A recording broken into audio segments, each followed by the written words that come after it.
Abby reached into the cupboard and pulled out a worn familiar bag. This is Nadu's bag and dress. What is it doing here? Confused, Anika asked. Who is Nadu? She is Abby's cousin, Dita explained. Her voice strained. She has been missing for 4 months now. She used to work on the streets with us. She went out with a customer one day and never came back. Xena, her face pale, reached deeper into the cupboard and retrieved a dress. This is my dress, she said quietly. I loaned it to Peach. She is another girl who went missing just last month. Dita stepped forward, her hands trembling as she opened the cupboard door wider. Inside, they saw a chilling array of female bags and clothes, dozens of them. The sight was profoundly disturbing. What was this man doing with all these bags and clothes? Dita whispered, her voice barely steady. Their collective horror deepened as they processed the grim implication. Mr. Black wasn't just an affluent, powerful man. It was something far more sinister.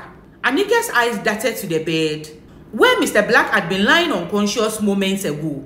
A chill ran down her spine as she saw it was now empty. He's gone, she warned, her voice rising in panic. Fear gripped them, their earlier relief vanishing in an instant. Dita snapped into action. We need to get out of here now. Grab the money and let's go, Dita shouted. Panic surged as they realized the front door was locked.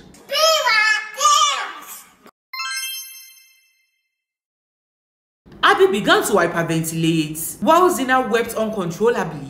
Calm down, Dita shouted over the chaos. Remain calm. Look for anything to defend yourselves. We are going to be alright. She handed a briefcase of money to Anika. Stay behind me. With heightened urgency, they moved deeper into the house, desperately searching for another escape route. Each door they opened revealed scenes more nightmarish than the last. One room was a torture chamber, the floor stained with dried blood. Another held 2 decomposing corpses, the hair thick with a stench. We are in a house of horrors, Anika whispered, her voice breaking. This man is a serial killer. Suddenly, the sound of a gunshot shattered the silence. Xena cried out and crumpled to the floor, blood pooling under her. Behind them stood Mr. Black, his gun raised. Run! Dita screamed, and the group scattered in different directions, leaving Xena behind in their terror. Anika sprinted down a narrow hallway. Behind her, she could hear Mr. Black's footsteps, along with the echoes of more gunshots. Panic and sorrow overwhelmed her, threatening to paralyze her with fear. Ahead, she saw a window. She dashed towards it, throwing her body against it with all her might. The glass shattered, and she climbed through. Careless of the cuts on her skin, she stumbled into the night, disoriented, but free from the immediate threat. Meanwhile, Dita and Abby sought temporary refuge. In a small cluttered room, Dita, mind racing, searched for anything they could use as a weapon. She found a heavy metal rod and handed a sharp piece of broken glass to Abby. They needed a plan. We can't live without Anika, Abby whispered, tears streaming down her face. Listen to me, Dita said firmly, gripping Abby's shoulders. We will find Anika, but we have to stay alive first. We can't let him catch us. They crept through the shadows, their senses heightened by fear. Every step felt like walking on broken glass. Anika, shivering in the cold night air, scanned her surroundings. She realized she couldn't leave without knowing the fate of Dita and Abby.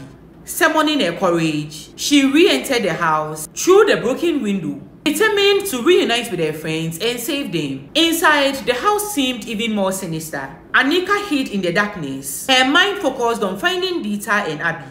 After what felt like an eternity, she spotted them huddled in a dark corner of a room. Relief washed over them as they reunited. We need to find a way out together, Dita whispered, her voice steady but urgent. There's a window in the hallway I came through, Anika said. It's broken, and we can escape through it if we move quickly. Staying low and silent, just as they approached the hallway, another gunshot rang out.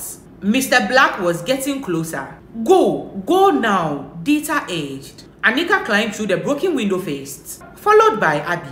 Dita was the last, using the metal rod to fend off any immediate threats. As she climbed through, A final shot echoed through the house, the bullets missing her by inches. Once outside, they ran. Behind them, the house loomed like a dark memory. "We can't just leave that evil man in that house," Anika said, her voice oozing with determination. "He will continue killing. He killed your cousin Nadu," Anika said, "and Peach. There are about 50 bags inside. That means he has killed about 50 girls. We can't let him leave. And did you see those corpses? Those poor girls. We have to do something." Dita stared at her, shaking hands as Abby wept. "And Xena is still there. What if she's still alive? We can't just leave her for that sick man. We have to go back," Anika insisted. "But what can we do?" Dita asked, her voice a blend of fear and desperation. "He has a gun. Let's go and report him to the police," Abby suggested weakly. "Men like him, with his wealth, will be free in no time," Anika shot back.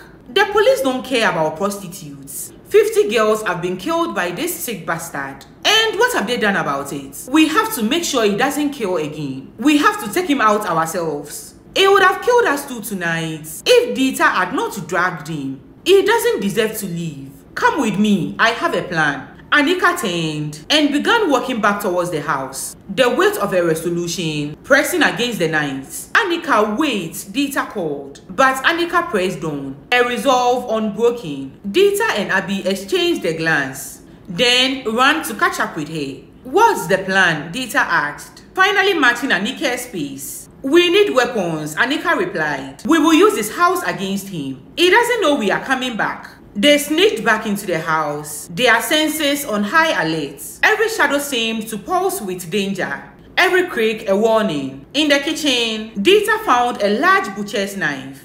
Abby armed herself with a heavy candlestick holder, and Anika picked up a fire poker. Quietly, they moved through the house, their eyes scanning for Mr. Black and any sign of Xena. Suddenly, a moan echoed from a nearby room. They rushed towards the sound and found Xena sprawled on the floor, blood seeping from her wound. She was unconscious but alive. "We need to get her out of here," Abby whispered. "We will," Anika replied. "But first, we end this." They heard footsteps approaching and quickly hid behind a large wardrobe.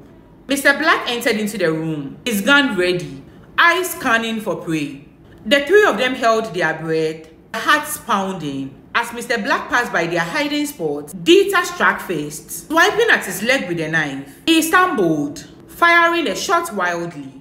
Abby lunged forward, smashing the candlestick holder against his wrist, knocking the gun from his hand. Anika ran out from her cover, bringing the fire poker down on Mr. Black's head. With all the strength she could muster, he crumpled to the floor, groaning. "Hold him down," Anika ordered. Dita and Abby scrambled to restrain him. Anika took the knife and stood over Mr. Black, staring into the eyes of the monster who had taken so much from them. "You won't hurt anyone ever again," she said, her voice barely above a whisper, filled with fury and sorrow. Dita and Abby looked at Anika, a silent agreement passing between them. They had to ensure no more lives were lost to this evil man. With a final unifying breath, Anika drove the knife into Mr. Black's chest. His body convulsed once, then went still. They cautiously backed away from his lifeless body. "We need to get Xena out of here and find someone who will help us," Anika said,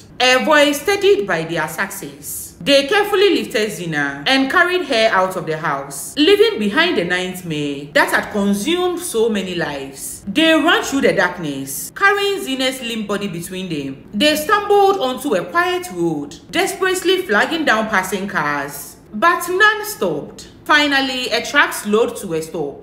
The driver, a middle-aged man with kind eyes, leaned out of the window and called, "Are you all okay?" They nodded. The driver helped them into the back of the truck. Huddling together, they wrapped their arms around Xena, offering what warmth and comfort they could. As they drove away from the horrors they had escaped, Anika reached into her jacket and pulled out the briefcase full of money, placing it on her laps. The others stared at her in shock and confusion. "We deserve this," she said simply, her voice filled with a mixture of sorrow and resolve. In that moment, the reality of their ordeal crashed over them. and they burst into tears. They cried for Nadu and the other innocent lives lost to Mr. Black's brutality. In the days that followed, life began to shift towards a semblance of normalcy.